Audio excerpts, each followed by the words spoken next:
7 years in the making, the Kinnick documentary will finally be released next month. At least we're told, and now we'll find out if that's exactly true. Scott Sipker, you have been working on this for a long time. We just said that. Yeah, with your it's crew. been a long time. It's been a long time. It's probably about, after Iowa Nice came out and I was trying to figure out what to do next, this is 10 years ago now, I thought, what if we did a documentary on Jack Trice and Niall Kinnick?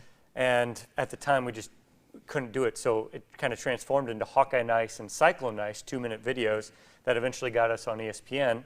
And so then that idea kind of went to the back burner, showed back up a few years after that, and then I thought we could do both, Jack and Niall. We got into actually starting to film all that, and to be frank, we couldn't link them thematically in a way that made the film digestible. And so we decided to split them up into two, and we went with Niall first. And yeah, it took so long because we couldn't quite get funding. Everybody believed we could do 2-minute videos, but it was hard to make people who wanted to invest believe we could do a 90-minute film. So this is a proof of concept, and hopefully we prove the concept. Well, you brought up a good point. So Iowa State, they've got Jack Trice, right? Such a great story. And then Niall Kinnick. To have two stadiums named after two prolific historical figures that have made such a huge difference for their time. Focusing just on Niall, what did you learn? What did you learn that you didn't know before? Oh, so much. So the first cut of the film was over 2 hours long, and we ended up cutting it back to 90 minutes. And so even the stuff that didn't make the film, there's so much in there that we found out. Some of the stuff was stuff that was available. It just had escaped me somehow.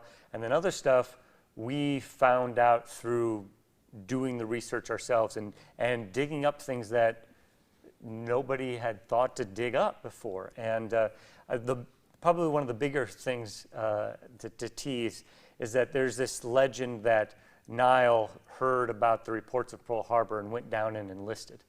Well, that's very far from the truth. And so the film goes into much detail about his decision to join the war effort. A lot of folks know him just from his days playing football, you know, back when there were no face masks, the hard knock days of playing football, Heisman Trophy winner, historical career. But then what really caught my eyes, I'm a big military historical, you know, if there's something on TV, I watch it just because it's so interesting. It's such a unique time.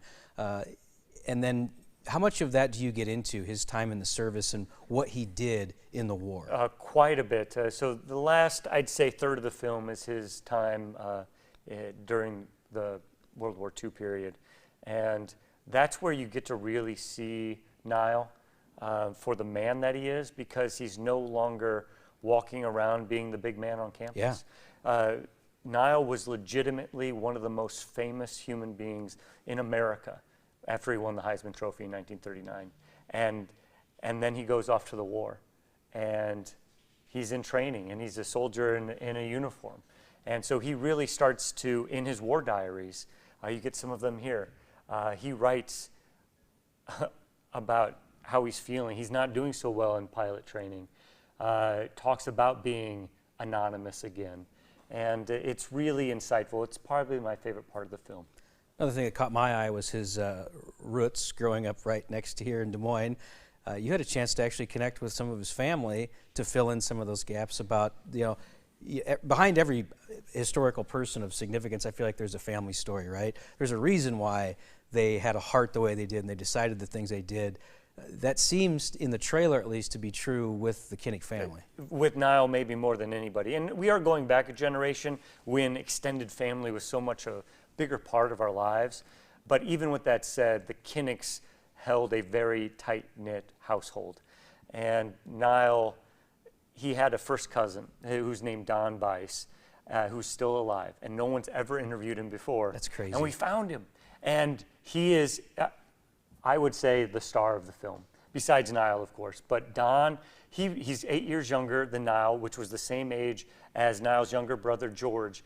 And so Don got to practice with Niall. Niall would punt balls to him and George. He'd throw balls to him. He'd watch Niall eat these prodigious breakfasts. And he still remembers, he talks about now, even though now Don is in his 90s, You can tell the 8-year-old still comes out of him when he talks about Nile. Well, that's all we're going to give you, by the way, okay? You got to watch the actual documentary to get the rest. So let's talk about the release. Yeah. Where is this going to take place?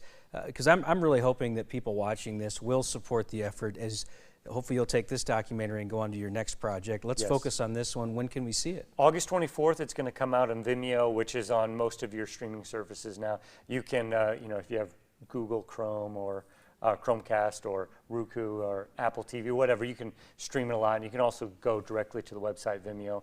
And just follow me on social media. I will be inundating you with information about the project. And really, if you could support it, I think it's a great story. It's a great Iowa story that will hopefully open the door for us to tell a lot more stories like Jack's story. Yeah. Jack Trice's story, which we have about half done. I'd love to tell the Duke Slater story at some time. Maybe the Johnny Bright story, Kate Shelley story. There's so many great Iowa stories, and this is really that first door we're going to walk through. Well, from one storyteller to another, it is done very well. ScottSipker.com, right? We just showed the address. It's nice to have a unique name. Yes, thank you. Yes, the one that's hard to pronounce as well. But yeah, if you just follow me on Facebook or Twitter, you'll see the trailer. We have other trailers coming up and lots of photos and great quotes and things as we promo the film for the next month. Well, Scott, thank you for sharing the Nile Kinnick's story. I can't wait to see it myself.